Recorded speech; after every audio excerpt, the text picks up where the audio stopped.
कैकेयी वास्तव में राम को केवल वन भेजने में ही सहायक नहीं है, कैकेयी राम जी को जन्म इस धरती पर उतारने में भी बहुत बड़ी सहायक है।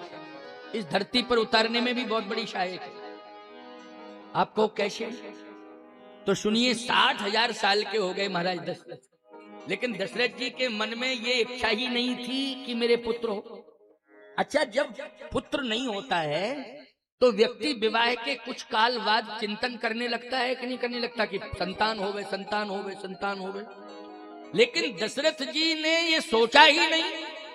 60,000 साल के हुए, इसके बाद में एक बार भूपत मन माही, 60,000 साल के हो गए।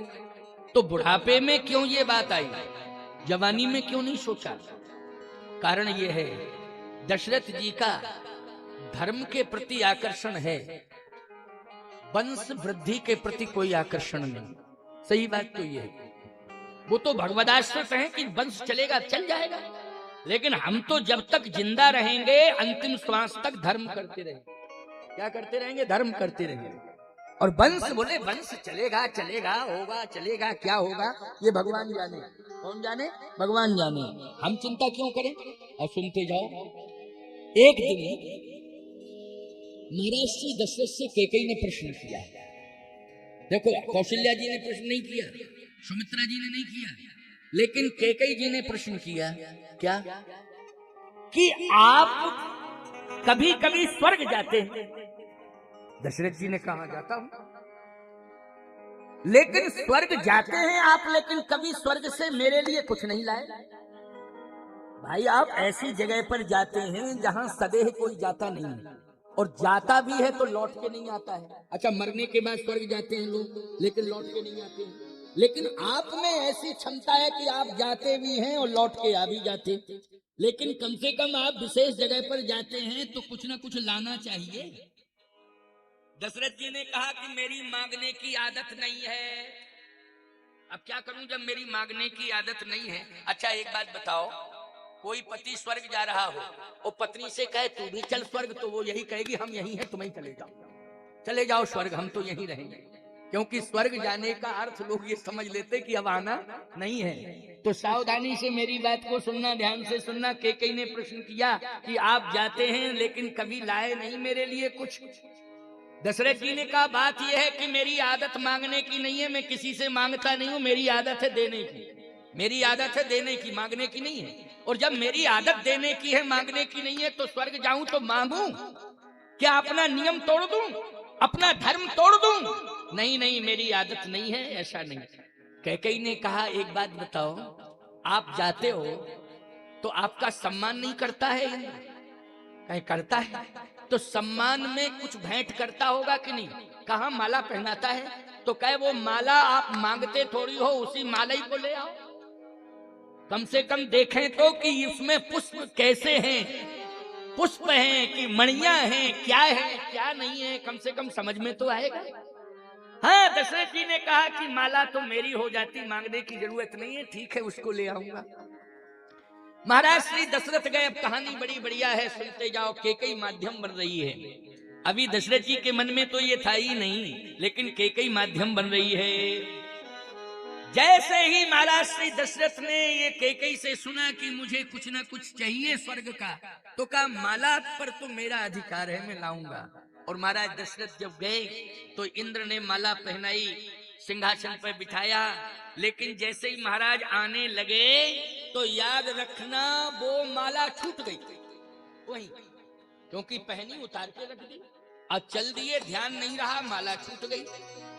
दशरथ जी ने कहा कि मैंने कैकेयी को वचन दिया था, रघुकुल जी सदा चली आई, प्राण जाए पर वचन न जाई। मैंने वचन दिया था कि मैं अवश्य ही माला लाऊंगा, लेकिन माला छूट गई है, तो मेरा वचन झूठा सिद्ध हो जाएगा। इसलिए भले ही दोबारा लौट के जाना पड़े, लेकिन मैं वचन को झूठा नहीं जाने दूंगा। सुनते जाओ, ये कथाएं जो है बहुत कम सुनने को मिलती है, कभी कभी मिलती हैं। दशरथ जी ने कहा वचन दिया है, वचन को मैं पूरा करूंगा। कैकेयी ने कहा था माला पर आपका अधिकार है तो माला ही लाना, लेकिन माला छूट गई तो महाराज पुनः वापस जा रहे हैं। तो देख क्या रहे हैं, अभी तक तो जब जब जाते थे तब तक तुरंत अयोध्या आ जाते थे, लेकिन आज कैकेयी को वचन दिया है, इसलिए माला लेने के लिए, जो माला छूट गई थी उसको लेने के लिए दोबारा जाना पड़ा। तो देखा क्या कि सिंहासन के जिस भाग पर महाराज बैठे हुए थे, इंद्र उस भाग को धुलवा रहा था। समझ रहे हो मेरी बात को कि नहीं? धुलवा रहा था। महाराज दशरथ ने कहा कि ये कारण क्या है, मेरा सम्मान भी करता है और मेरे जाने के बाद आसन को पवित्र करवाता है, तो इसका मतलब है कि मृत्यु लोक से अगर मैं स्वर्ग आता हूँ तो मृत्यु लोक का प्राणी अपवित्र होता है, और वो कहीं बैठ जाए तो देवताओं की मान्यता है कि मृत्यु लोक का प्राणी कैसा होता है, अपवित्र होता है। अपवित्र होता है तो इसका मतलब है कि जिस आसन पर बैठा है उसे पवित्र कराना चाहिए। दशरथ जी ने कहा इसका मतलब तो यही है, लेकिन इंद्र को पता नहीं था। महाराज श्री दशरथ जैसे पहुंचे तो ये सारी क्रिया चल रही थी, साफ सफाई अभियान चल रहा था। महाराज दशरथ ने कहा इंद्र, अब इंद्र ने देखा अरे महाराज अचानक कैसे आ गए, कहा कि एक बात बताओ, जिस आसन पर मैं बैठा था उसको क्यों पवित्र कराया जा रहा है, सही बताओ। अब इंद्र कांपने लगा, महाराज से कैसे कह दूं? कहे नहीं नहीं, डरने की जरूरत नहीं है, वास्तविकता को प्रकट करो। बात क्या है? कहे महाराज बात यह है कि आपका राज्य अब नहीं चलेगा और आपका वंश समाप्त हो जाएगा, अब आपका वंश भी नहीं चलेगा। इसका मतलब यह है कि अब इक्ष्वाकु वंश नहीं चलेगा, सूर्य वंश नहीं चलेगा, रघुवंश नहीं चलेगा, आपके बाद इतश्री हो जाएगा। निश्चित रूप से आपके जीवन में कोई बड़ा व्यवधान है जिसके कारण वंश वृद्धि नहीं हो रही है, और वंश जब बढ़ेगा नहीं तो याद रखना जो पुरखे होंगे वो निश्चित रूप से धिक्कारने लगेंगे कि धिक्कार है, तुमने वंश नहीं चला पाया। ऐसी ही मान्यता उन लोगों की है जिन लोगों के वंश चलाने के लिए संतान नहीं होती है, वो इसलिए तो दुखी होते रहते हैं। बोलो होते रहते हैं कि नहीं? लेकिन खबरदार, आज हम तुम्हारी शंका का समाधान कर रहे हैं। महाराज दशरथ के भी पुत्र नहीं हुआ, लेकिन परमात्मा पुत्र बना है। पुत्र था नहीं लेकिन पुत्र बना है। कौन बना है बोलो भाई? क्या शरीर से राम जी का जन्म हुआ है कि यज्ञ से राम का जन्म हुआ है? बोलो भाई। उस वंश के देहधारी के देह से वंश नहीं चला है, यज्ञ से वंश चला है। बोलो इक्ष्वाकु वंश किससे चला है? जल्दी बोलो। यज्ञ से। इसका मतलब यह है कि अच्छा कर्म करोगे, धर्म करोगे तो तुम्हारा वंश जो है इंसान नहीं भगवान चलाएंगे। इसलिए भगवान पर विश्वास करो, कभी माथा मत पीटा करो, कभी पश्चाताप मत किया करो। यदि इन हाथों से तुम धर्म सत्कर्म करते रहोगे तो तुम्हारा वंश कौन चलाएंगे? भगवान चलाएंगे। मीराबाई का वंश किसने चलाया? जल्दी बोलो। मीराबाई तो छोड़ के चली आई थी चित्तौड़ की राजधानी, लेकिन आज मीरा की गाथा गाई जाती है कि नहीं गाई जाती है? याद रखना, मीरा के पति का नाम कोई नहीं जानता है, लेकिन मीराबाई का नाम हर जिह्वा पर है। बोलो है। तुलसीदास जी के बेटे का नाम बताओ, पत्नी का नाम सब जानते हैं रत्नावली है, लेकिन बेटे का नाम बताओ क्या है? बोलो वंश किसने चलाया? तुलसी के धर्म ने वंश चलाया। बोलो चलाया कि नहीं चलाया? कबीर के भी बेटा था, लेकिन कबीर के बेटे के नाम से वंश नहीं जाना जाता है, कबीर के नाम से जाना जाता है, क्योंकि कबीर ने धर्म को स्वीकार किया, अर्थात कीर्ति अमर हो गई। इसलिए कभी इन बातों पर विचार नहीं करना चाहिए। और यदि आप ये कहो कि हमारी अंतिम क्रिया कौन करेगा, अंतिम क्रिया पिंड क्रिया कौन करेगा, अंतिम पिंड क्रिया हमारी कौन करेगा, कपाल क्रिया कौन करेगा, तो हम एक ही बात आपसे कहना चाहते हैं, भगवान के चरणों में समर्पित हो जाना। किसके चरणों में? भगवान के चरणों में। अच्छा एक बात बताओ, दशरथ जी की किसने की अंतिम क्रिया? बड़े बेटे को अधिकार है कि नहीं अंतिम क्रिया करने का? बोलो किसे अधिकार है? जल्दी बोलो। बड़े को, या तो सबसे छोटा हो या सबसे बड़ा होगा। लेकिन दशरथ जी की अंतिम क्रिया न बड़े बेटे राम ने कर पाई, न अंतिम क्रिया शत्रुघ्न जी ने कर पाई, संत भरत ने की है प्यारे। जब तुम भगवान के हो जाओगे तो याद रखना, भगवान ही कोई ऐसी व्यवस्था दे देगा कि उसके हाथों से तुम्हारी अंतिम क्रिया होगी और तुम्हें मोक्ष अवश्य ही मिलेगा। सारे मोक्ष के दरवाजे खुल जाएंगे। चाहे जितना कोई धिक्कारता रहे, चिंता मत करना, बस भगवान के हो जाना, भगवान के हो जाना, भगवान में समर्पण कर देना। आइए मैं आपसे पूछना चाहता हूं, सुनते जाओ मेरी बात को, बस भगवान आने ही वाले हैं। दशरथ जी जैसे ही आए, पुष्प लेकर के आए, माला लेकर के आए, और जैसे ही माला लेकर के आए तो क्या कहा था इंद्र ने कि तुम्हारा वंश नष्ट हो जाएगा, वंश चलाने वाला कोई आ ही नहीं रहा है, तो अब तुम्हारा वंश नहीं चलेगा, तुम्हारे पुरखे तुम्हें धिक्कारेंगे। दशरथ जी ने कहा कि इसका समाधान मुझे गुरुदेव के पास जाके करना चाहिए। किसके पास? गुरु के पास जाना चाहिए। दशरथ जी महाराज जैसे ही आए तो वो पुष्पों की माला जो थी, स्वर्ग के पुष्पों की माला, वो कैकेयी को दे दी कि मेरा वचन पूरा हो गया, मैंने कहा था मैं लाऊंगा, मैंने दे दिया, लेकिन अब मैं गुरुदेव के पास जा रहा हूं। क्यों? क्योंकि एक समस्या आ गई है, उसका समाधान करने जा रहा हूं। लेकिन सूत्रधार कौन बनी है, जल्दी बोलो? कैकेयी बनी कि नहीं बनी? बोलो। कहीं ना कहीं कैकेयी सूत्रधार बनी है। इतनी बड़ी बात कौशल्या नहीं कह पाई, सुमित्रा नहीं कह पाई, जो कैकेयी ने कहा है, सूत्रधार बन गई, राम को इस धरती पर उतारने में माध्यम बन गई है। जैसे ही दशरथ जी ने कहा कि अब मैं समस्या का समाधान करने जा रहा हूं, बोले समस्या क्या है? कहा तुझे नहीं सुनाऊंगा, गुरुदेव को सुनाऊंगा, क्योंकि तू थोड़ी समाधान कर पाएगी, समाधान तो गुरु के पास होगा।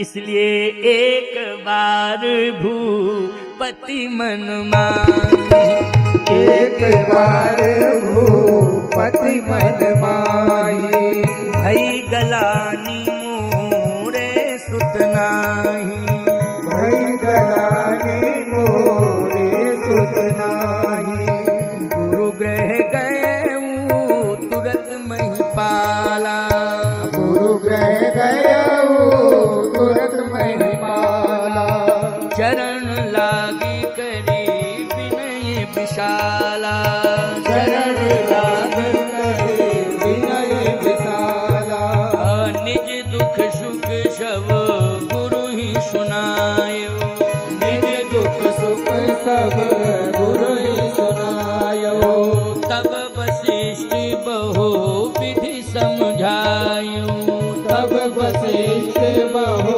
विधि समझायो, रहो धीरे हुई है सुतचारी, रहो धीरे हुई है सुतचारी, प्रभुवन विदित भगति भयहारी, प्रभुवन विदित भगत भयहारी, प्रभुवन विदित भगति भयहारी।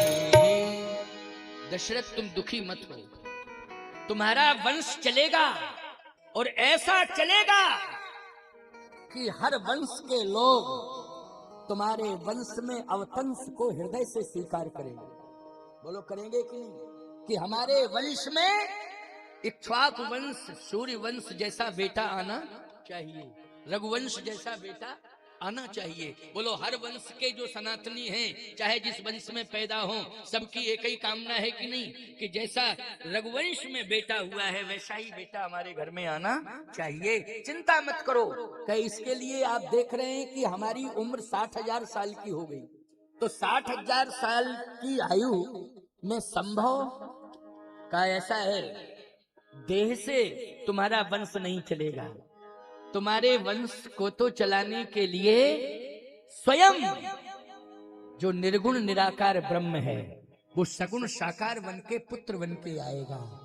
इसलिए तुम्हारा वंश देह से नहीं चलेगा, तुम्हारा वंश तो ब्रह्म से चलेगा, और ब्रह्म ही तुम्हारे घर में, संसार में सब कन्याएं देही होंगी, लेकिन तुम्हारे घर में बहू वैदेही बन करके आएगी। इसलिए वैदेही का अर्थ है सीता, जानकी। तो बोलो सीता राम की महिमा सर्वत्र गाई जाती है कि नहीं गाई जाती है? लेकिन इसके लिए चिंता मत करो, अवस्था से कोई मतलब नहीं है, आस्था से मतलब है। शरीर से वो प्रकट नहीं होगा, यज्ञ से प्रकट होगा। इसलिए अब हम यज्ञ करने जा रहे हैं, उसी यज्ञ के प्रसाद से तुम्हारे यहाँ परमात्मा पुत्र बन के आ जाएगा। बस यही मेरा आशीर्वाद है। मंगल मस्तु, कल्याण मस्तु। श्रृंगीर सही वशिष्ठ बुलावा, ओ पुत्र काम शुभ यज्ञ करावा। भगति सहित मुनियाहुति दीने, ओ प्रगटे अग्नि चरु कर लीने। जो वशिष्ठ कछु हृदय विचारा, ओ सकल काज भा सिद्ध तुम्हारा। यह हबीबात देहु नृप जाई, जथा जोग जहीं भाग बनाए। अग्निदेव ने कहा कि ये प्रसाद बांट दो, तीनों महारानियों को बांटना, क्योंकि ये यज्ञ का प्रसाद हवि है और इस हवि को तीनों महारानियों में ही बांटना। क्यों? यज्ञ के प्रसाद से ही परमात्मा का प्रादुर्भाव होगा। अब बोलो भाई, सत्य तो ये है कि परमात्म तत्व चारों में है। बोलो, चारों में परमात्म तत्व है कि नहीं? अच्छा, यज्ञ के प्रसाद में यज्ञ तत्व है कि नहीं? और यज्ञ तत्व का मतलब है विष्णु तत्व, तो विष्णु तत्व का अर्थ है परमात्म तत्व। बोलो, है कि नहीं? अग्निदेव प्रकट हुए हैं और हविष्यान लेकर के प्रकट हुए हैं। इसका मतलब है कि उस प्रसाद में यज्ञ तत्व है, विष्णु तत्व है, परमात्म तत्व है, ब्रह्म तत्व है। और जैसे ही ब्रह्म तत्व को तीनों महारानियों ने ग्रहण किया तो ब्रह्म का प्रादुर्भाव हो गया। बोलो, हो गया कि नहीं? ब्रह्म तत्व को ग्रहण करने से किसका प्रादुर्भाव हुआ? ब्रह्म का। व्यापक ब्रह्म निरंजन, निर्गुण विगत विनोद, सोवज प्रेम भगति बस कौशल्या की गोद। बोलो, ब्रह्म तत्व है कि नहीं? आपको एक बात बतावें, एक ही साथ में प्रसाद मिला, एक ही बार निकला यज्ञ से, और वही एक बार का प्रसाद ही तीनों महारानियों को एक ही समय में दिया गया। और जब एक ही समय में प्रसाद दिया ब्रह्म तत्व, तो एक ही साथ में जन्म हो गया। जन्मे एक संग सब भाई, जन्मे एक संग सब भाई, ओ भोजन शयन केली लड़काई। अच्छा, एक बात बताओ, घर में 3 नारियां हों और तीनों के संतान होना हो, तो ईमानदारी के साथ बताना, एक ही टाइम में, एक ही समय में, बस 1-1 मिनट का अंतर, इसलिए छोटे बड़े का भाव आ गया। समझ गए हो कि नहीं? लेकिन ऐसा संभव नहीं है कि एक ही समय में, एक ही टाइम में, एक ही साथ बच्चे हो जावे। इतना तो मानते हैं कि एक नारी के एक ही समय में 1-8 मिनट के गैप से 2 बच्चे हो सकते हैं। क्यों भाई? 2 बच्चों का अर्थ है जुड़वा बच्चे होते हैं ना, कि 1 मिनट पहले हो गया वो बड़ा हो गया, 1 मिनट बाद हुआ वो छोटा हो गया। हो गया कि नहीं हो गया? या बेटी पहले हो गई या 1 मिनट बाद बेटा हुआ, तो छोटे बड़े का मूल्यांकन कर लिया जाता है। लेकिन अलग अलग 3 महारानियां हैं, तीनों के संतान हुई है, और तीनों के संतान हुई है तो एक ही समय में एक ही ग्रहण, जोग लगन ग्रही, बार तिथि, ग्रह लग्न तिथि समय मध्य दिवस अति शीत न घामा, पावन लोक काल विश्रामा। बिल्कुल ठीक उसी समय पर जन्म होता है। अंतर केवल थोड़ा थोड़ा सा है, इसलिए थोड़े थोड़े अंतर से छोटे बड़े का मूल्यांकन हो गया आयु का, कि ये बड़े हैं, इसके बाद में भरत जी हैं, भरत जी के बाद लक्ष्मण जी हैं, लक्ष्मण जी के बाद शत्रुघ्न जी हैं। लेकिन जन्म में एक संग सब भाई, ओ भोजन सैन केली लड़काई, करण वेद उपवीत विवाह, संग संग सब भयउ उछाहा। तो इसका मतलब है कि ये पुत्र नहीं है, ये ब्रह्म तत्व है। क्या है? ये ब्रह्म तत्व है। इसलिए वो ब्रह्म तत्व यज्ञ के प्रसाद के रूप में तीनों महारानियों को मिला, इसलिए तीनों महारानियों के पुत्र के रूप में वही ब्रह्म तत्व पुत्र के रूप में प्रकट हो गया। इसलिए पैदा नहीं हुआ है, क्या हुआ है? प्रकट हुआ है। पैदा होता तो वो बच्चा देह से संबंधित होता, लेकिन प्रकट हुआ है तो ब्रह्म प्रकट होता है। मनु जी के सामने भी प्रकट हुआ था। नील सरोवर नीलमणि नील नीरधर श्याम, लाजय तन शोभा निरख कोटि कोटि सत्य काम, वो ब्रह्म ही तो था। और यहाँ अयोध्या में ब्रह्म है व्यापक ब्रह्म निरंजन, निर्गुण विगत विनोद, और सोअज प्रेम भगति बस कौशल्या की गोद। अब जब ब्रह्म तत्व प्रकट हो रहा है तो जानते हो ब्रह्म तत्व कैसा है। दिखरावा मातहि निज, दिखरावा मातहि निज अद्भुत रूप अखंड, और रोम रोम प्रति लागे कोटि कोटि ब्रह्मांड।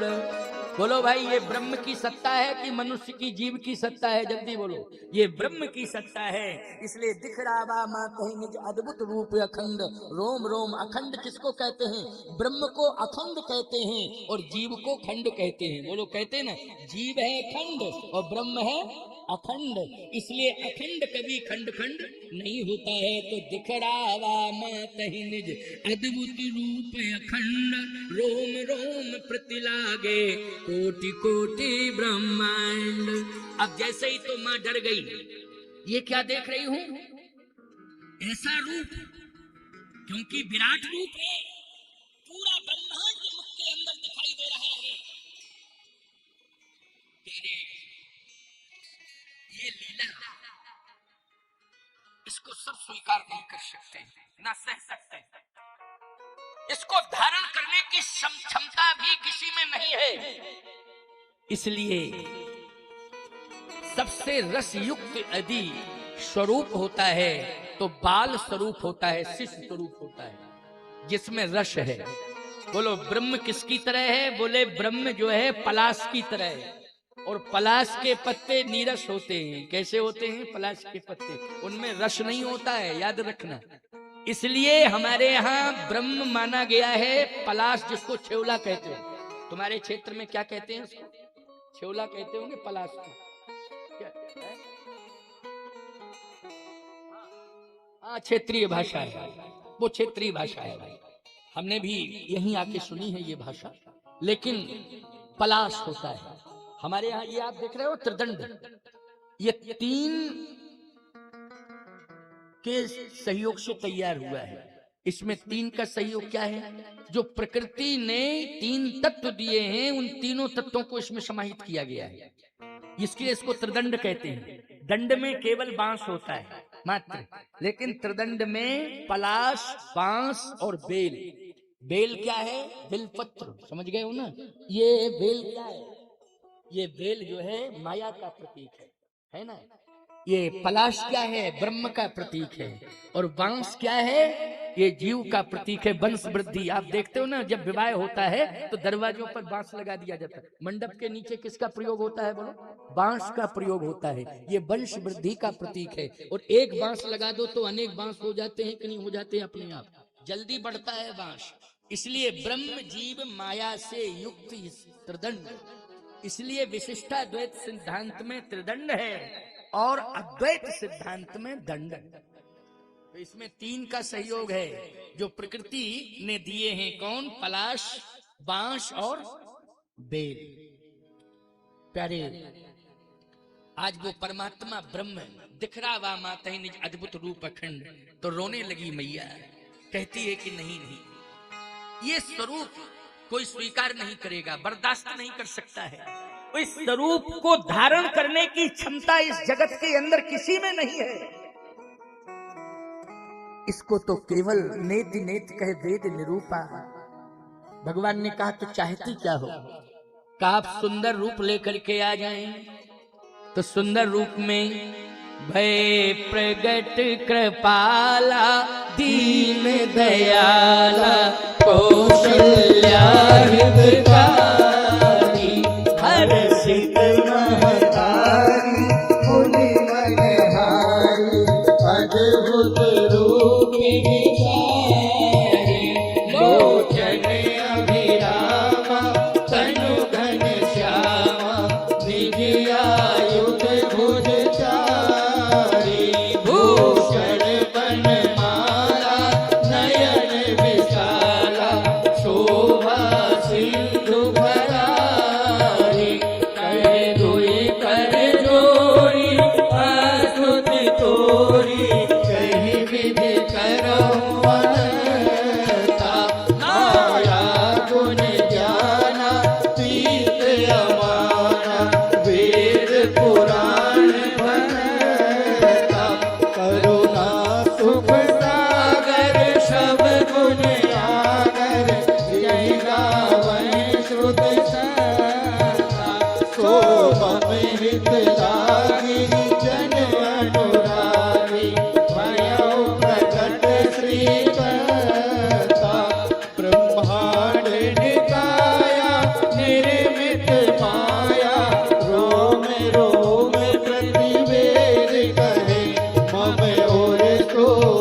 प्रिय शीला यह सुख परम अनूपा सुन वचन सुजाना रोदन ठाना हुए बालक सुरभूपा यह चरित जिगावै हरि पद पावै तेना परहि भव भूपा यह चरित जिगावै हरि पद पावै तेना परहि भव भूपा यह चरित जिगावै हरि पद पावै तेना परहि भव भूपा विप्रधेन सुर संत हित लीन मनुज अवतार निज इच्छा निर्मित तनु माया गोपार। बोलिए रामलला भगवान की जय हो। अयोध्या रामलला भगवान की जय हो। अयोध्या रामलला भगवान की जय हो। जय जय सीताराम।